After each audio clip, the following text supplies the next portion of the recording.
अब कोई दरवाज़ा खुला है या अली मीन के जाने के बाद मुझे लगता है सारे दरवाजे बंद हो गए? बहुत शुक्रिया। बादियों नज़र में तो कोई दरवाज़ा मुझे खुला नज़र नहीं आ रहा है।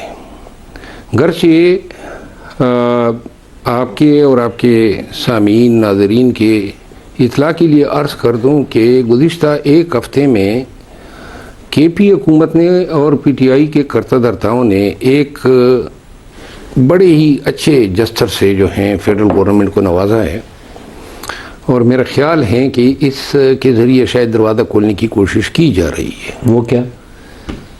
देखिए, जो तीन चार अहम इशूज़ थे जिन पे कन्फ्रंटेशन रहती थी, एक था कि ऑपरेशन नहीं करने देंगे, तो KP के CM साहब ने अपने हल्के से ऑपरेशन की इजाज़त दे दी है, कैबिनेट ने अप्रूवल कर दी है, और अखराजात भी प्रोविंशियल गवर्नमेंट जो हैं बर्दाश्त करेगी।